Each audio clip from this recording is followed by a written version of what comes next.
What is up, guys? Sky here again, and today we're going to talk about reorganizing content in your D2L course shell.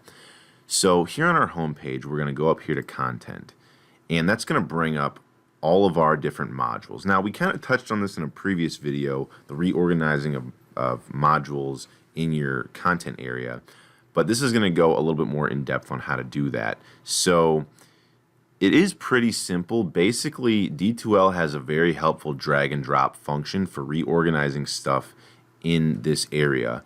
And to do that, here on our modules over here, you're going to see what looks like 8 little dots, 2 columns of 4. When you mouse over that, you'll see your cursor turns into this little compass thing. When you see it do that, you can hold down the left click on your mouse, and now I've basically grabbed that module and I can move it wherever I want to. I can move it into another module. I can reorder them. So if I wanted to make Unit 1 after Unit 2, I'd put it over here on this little line and let it go, and then it would be reordered like that. Or if I wanted to move it back, I could do that as well. Now, within our our tester module here that we have open, you can see I have a few different little pieces of content. The same exact action can be applied for stuff within a module. So you can see the same little columns of dots right there, and then my cursor does the same thing.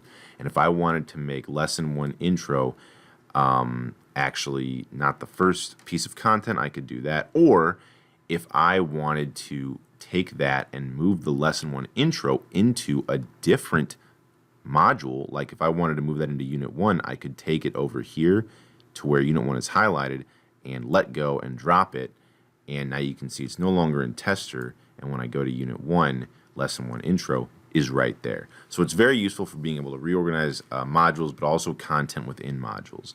Now, if your browser does not allow you to drag and drop, don't worry, there is another way that you can do this same thing. So here on Unit 1, up here on this little drop-down arrow, if you wanted to move this somewhere else within your content area, you would have to click on this, and you can see that you have these options to move down or move to. Because Unit 1 is the very first one on our table of contents, if we wanted to move it down 1, we would just click Move Down. And you can see now that Unit 2 is actually the first thing over here. If we wanted to move it back up, when we went to do this, you could now see that it would allow us to move it up. It didn't before because it was already on top, so we're going to move it back where it was.